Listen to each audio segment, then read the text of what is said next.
Good morning all of you. मैं Ghanshyam Dodiya, Gurugram degree college चक 5 श्री विजयनगर के इस यूट्यूब चैनल में आपका स्वागत करता हूँ। आज हम BA second year history second Rajasthan का इतिहास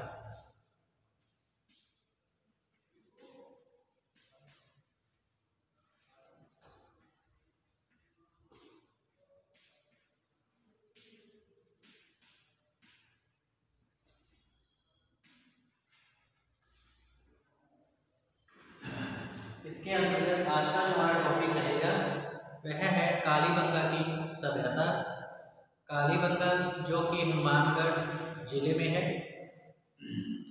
तो कालीबंगा के उत्खनन ने राजस्थान को सभ्यता के क्षेत्र में उसी प्रकार ऐतिहासिक एवं महत्वपूर्ण बना दिया है जिस प्रकार से सिंधु घाटी सभ्यता की खोज ने भारत को विश्व में महत्वपूर्ण बना दिया था। कालीबंगा जो है राजस्थान के हनुमानगढ़ जिले में स्थित है। तो राजस्थान की सर्वाधिक प्राचीन सभ्यता कालीबंगा के जो चिन्ह हैं वह सरस्वती नदी की घाटियों में पाए गए हैं। खुदाई में प्राप्त अवशेषों के आधार पर इस सभ्यता को सिंधु सभ्यता से भी प्राचीन मान लिया गया है। हजारों वर्ष पूर्व इन नदियों के किनारे मानव सभ्यता रही थी, किंतु किन्हीं कारणों से यह नदियां सूख गई और यहाँ रेगिस्तान छा गया था और बाद में सरस्वती नदी के लुप्त होने के साथ ही यह सभ्यता भी नष्ट हो गई थी।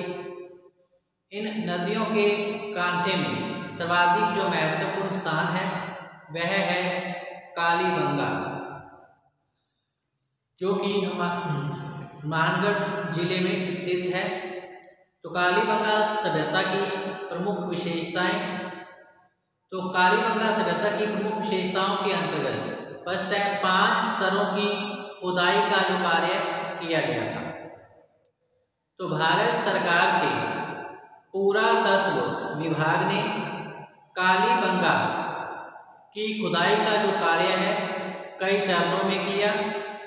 इस सभ्यता की जो खुदाई है वह श्री अमलानंद घोष ने की थी। इस सभ्यता की खुदाई श्री अमलानंद घोष के द्वारा करवाई गई थी। इसके पश्चात 1961 से 1969 ईस्वी तक इस स्थान की खुदाई का जो कार्य है बीबी लाल थापर, MD खरे, KM श्रीनिवास आदि के निर्देश में संपन्न हुआ था। खुदाई का जो कार्य है 5 स्तरों में किया गया था। प्रथम और द्वितीय स्तर जो कि हड़प्पा से पूर्व माने गए, तीसरे, चौथे और 5वें स्तरों को हड़प्पा के समकालीन माना गया है।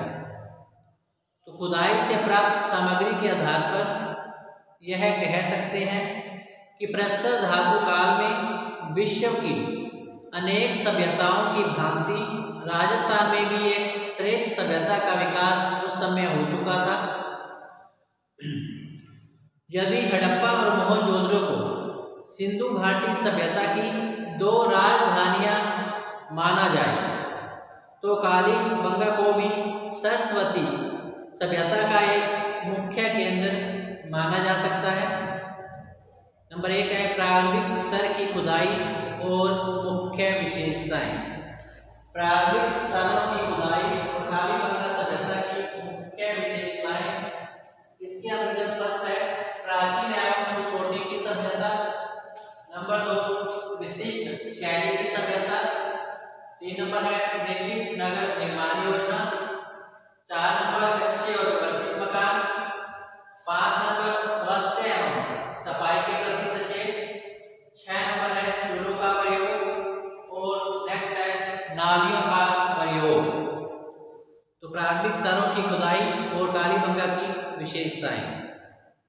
तो कालीबंगा में खुदाई के लिए सरस्वती सभ्यता के 2 ऊंचे टीलों को चुना गया जो पूर्व से पश्चिम स्थित हैं। बड़े टीलों की खुदाई में मिले अवशेषों के आधार पर कालीबंगा सभ्यता की जो विशेषताएं इस प्रकार रही थी। नंबर 1 है प्राचीन व उच्च कोटि की सभ्यता। प्राचीन व उच्च कोटि की सभ्यता। तो कालीबंगा में खुदाई के लिए सरस्वती सभ्यता के 2 ऊंचे टीलों को चुना गया था। तो बड़े टीलों की खुदाई से यहाँ एक अति प्राचीन नगर के प्रमाण उपलब्ध हुए हैं। इस युग में इस नगर की उपजाऊ स्थिति जो थी काफ़ी अच्छी थी, अतः यहाँ की जो सभ्यता है उच्च कोटि की रही होगी। ऐसा अनुमान किया गया है कि यह एक प्राचीन सभ्यता थी और उच्च कोटि की सभ्यता के रूप में विकसित हो चुकी थी। नंबर 2 है विशिष्ट शैली की सभ्यता। विशिष्ट शैली की सभ्यता। तो कालीबंगा सभ्यता में हड़प्पा व स्थानीय विशेषताओं का समन्वय देखने को मिलता है। कालीबंगा सभ्यता में हड़प्पा व स्थानीय विशेषताओं का समन्वय देखने को मिलता है। यही कारण है कि यह जो सभ्यता है एक विशिष्ट शैली का रूप लिए हुए है। नेक्स्ट है निश्चित नगर निर्माण योजना। निश्चित नगर निर्माण योजना। तो कालीबंगा सभ्यता में निश्चित नगर निर्माण योजना का जो विकास उस समय हो चुका था, क्योंकि यहाँ के मकानों की कतारों के मध्य सड़कें और गलियाँ हुआ करती थी जो कि पूर्व से पश्चिम, उत्तर से दक्षिण की ओर जाती थी। मार्ग लंबे चौड़े साफ सुथरे हुआ करते थे जिनकी चौड़ाई 5 से 5.5 मील तक थी। सिंधु सभ्यता की ये बात थी। कालीबंगा में भी नगरों का जो निर्माण है व्यवस्थित और सुनियोजित ढंग से किया गया था। घरों से गंदा पानी निकालने के लिए नालियों की उत्तम व्यवस्था रही थी। घरों से गंदा पानी निकालने के लिए उस समय नालियों की उत्तम व्यवस्था रही थी। सफाई के प्रति भी ये लोग सचेत थे। नेक्स्ट है कच्चे एवं व्यवस्थित मकान। अधिकांश मकान कच्ची ईंटों के बने होते थे। अधिकांश मकान जो है कच्ची ईंटों के बने थे।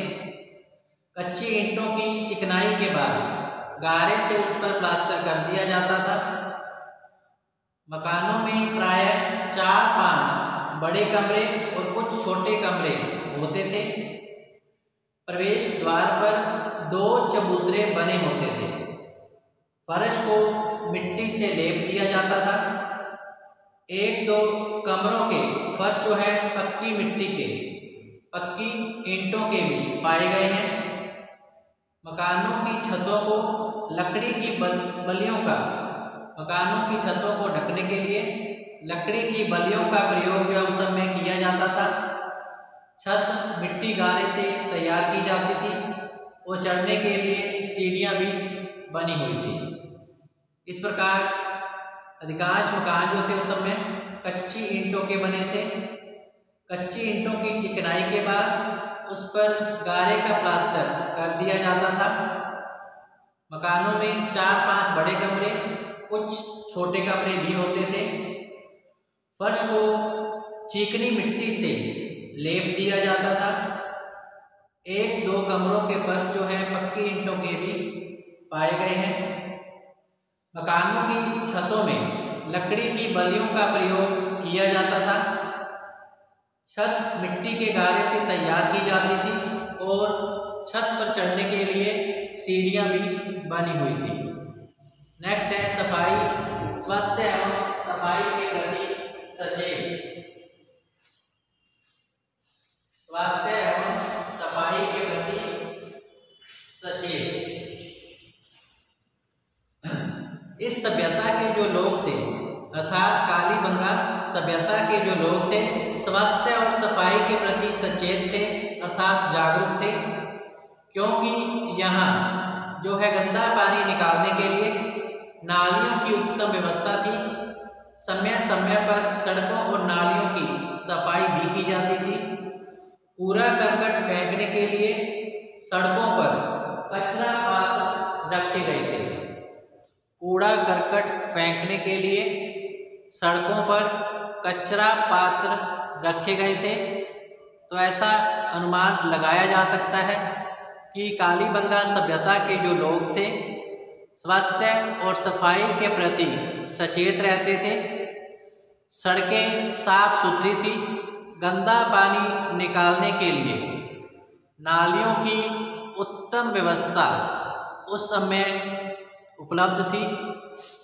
अतः कालीबंगा सभ्यता के जो लोग स्वास्थ्य और सफाई के प्रति जागरूक हुआ करते थे।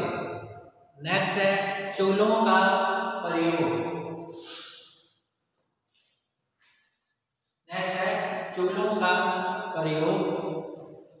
भोजन पकाने के लिए घरों में उस समय चूल्हों का प्रयोग किया जाता था। भोजन पकाने के लिए उस समय घरों में चूल्हों का प्रयोग किया जाता था। चूल्हे ऊपरी और निचली दोनों प्रकार की सतहों पर बनाए गए थे। चूल्हों से धुआं निकालने के लिए एक विशेष प्रकार का छेद भी बना होता था। चूल्हों से धुआं निकालने के लिए एक विशेष प्रकार का छेद भी बना होता था। नेक्स्ट है नालियों का प्रयोग। नेक्स्ट है नालियों का प्रयोग। तो कालीबंगा के उत्खनन से यह पता चलता है कि शहर से गंदा पानी निकालने के लिए उस समय नालियों की उत्तम व्यवस्था रही होगी। नालियां पक्की ईंटों से बनी होती थी। समय समय पर इन नालियों की सफाई भी करवाई जाती थी। इसके अलावा उस समय सड़कों को पक्का बनाने की पद्धति भी प्रचलित थी। छत पर जाने के लिए सीढ़ियां बनी होती थी। छत पर जाने के लिए सीढ़ियां बनी होती थी। पक्की ईंटों का प्रयोग जो है कुओं व नालियों को बनाने के लिए किया जाता था। पक्की ईंटों का प्रयोग कुओं और नालियों के बनाने में किया जाता था। इस प्रकार प्रारंभिक स्तरों की खुदाई के आधार पर इसकी जो विशेषताएं इस प्रकार से रही थी। जैसा कि नंबर 1 प्राचीन एवं उच्च कोटि की सभ्यता थी। नंबर 2 विशिष्ट शैली की सभ्यता रही। निश्चित नगर निर्माण योजना अर्थात अपने नगरों का निर्माण ये लोग निश्चित योजना के आधार पर करते थे। सड़कें पूर्व से पश्चिम उत्तर से दक्षिण की ओर जाती थी। कच्चे और व्यवस्थित मकान। स्वास्थ्य और सफाई के प्रति सचेत थे ये लोग। चूल्हों का प्रयोग भोजन पकाने के लिए किया जाता था। इसके अलावा घरों से गंदा पानी निकालने के लिए जो है नालियों की उत्तम व्यवस्था रही थी तथा कूड़ा करकट को फेंके जाने की पूरी व्यवस्था थी। इसके लिए जो है कचरा पात्र जो है रखे गए थे। तो इस प्रकार इस सभ्यता के जो लोग हैं सफाई के प्रति सचेत रहे थे।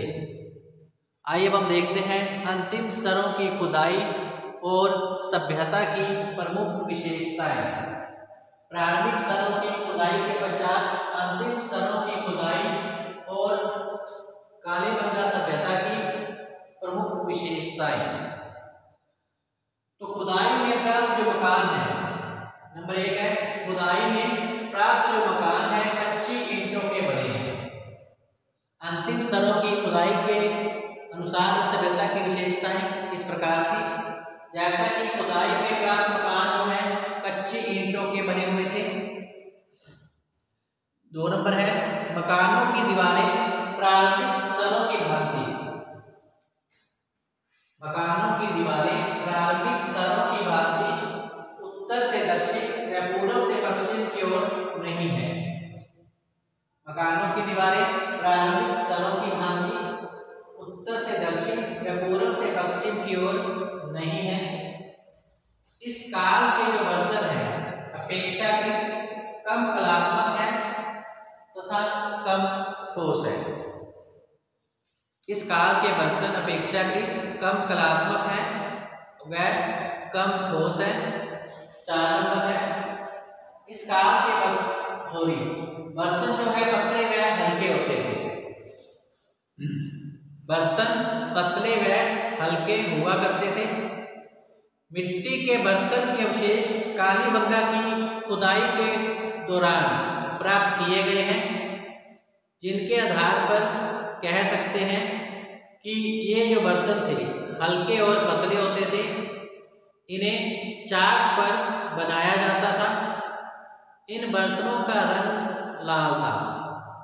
कुछ बर्तनों पर सफ़ेद व काले रंग की धारियां भी पाई गई हैं तथा बर्तनों पर रेखाएं जो है अलंकृत की हुई हैं। इन बर्तनों पर फूल, पत्ती, खजूर आदि की आकृतियां भी गढ़ी गई हैं तथा कुछ बर्तनों पर कछुआ, मोर, हिरन, बतख आदि की जो है आकृतियां भी पाई गई हैं। इस प्रकार मिट्टी के बर्तन के अवशेष कालीबंगा की खुदाई के दौरान पाए गए हैं। जिनके आधार पर कह सकते हैं कि ये जो बर्तन थे हल्के पतले थे। इन्हें चाक पर बनाया गया था। बर्तनों का रंग लाल था। कुछ बर्तनों पर सफ़ेद व काले रंग की धारियां थी और बर्तनों पर रेखाएं अलंकृत थी। इन बर्तनों पर फूल, पत्तियों, खजूर, पक्षी आदि की आकृतियां पाई गई हैं। कुछ बर्तनों पर कछुआ, हिरन, बतख, मोर आदि की आकृतियां भी मिली हैं। नेक्स्ट है अन्य उपकरण। तो कालीबंगा की खुदाई में मिट्टी के बर्तनों के अलावा बच्चों के खिलौने, चूड़ियाँ, मूर्तियाँ, शतरंज, चौसर की गोटियाँ, तोल के बाण, तांबे की चूड़ियाँ, चाकू तथा अन्य आभूषण व औजार भी प्राप्त किए गए हैं, जो कि तत्कालीन सभ्यता की विशेषताओं को प्रकट करते हैं। नेक्स्ट है दाह संस्कार। तो कालीबंगा के जो निवासी हैं दाह संस्कार के लिए शवों को कब्रों में नीचे लिटा देते थे और उनके सिर के पास मिट्टी के बर्तन आदि रख दिया करते थे। कालीबंगा के निवासी दाह संस्कार के लिए शवों को कब्रों में सीधा लिटा देते थे और उनके सिर के पास मिट्टी के बर्तन आदि रख देते थे। नेक्स्ट है लिपि। मिट्टी के बर्तन और मोहरों पर लिपि अलंकृत की गई है, जो कि सिंधु सभ्यता से ही मिलती जुलती है। यह जो लिपि है दाएं से बाईं ओर लिखी हुई है, यद्यपि इसे अब तक पढ़ा नहीं गया है। फिर इसके पश्चात है कालीबंगा सभ्यता का पतन। तो सरस्वती नदी के लुप्त होने के साथ ही इस सभ्यता का पतन हो गया था। संभवतः भूकंप आने से या जलवायु परिवर्तन के कारण भी यह सभ्यता नष्ट भ्रष्ट हो गई थी। इस प्रकार आज BA second year history second Rajasthan का इतिहास, इसके अंतर्गत आज का जो हमारा टॉपिक था कालीबंगा सभ्यता, इसकी विशेषताएं, यही समाप्त होता है। कल फिर से हाजिर होंगे नए टॉपिक के साथ। तब तक आप घर पे रहें, सुरक्षित रहें, पढ़ते रहें। धन्यवाद।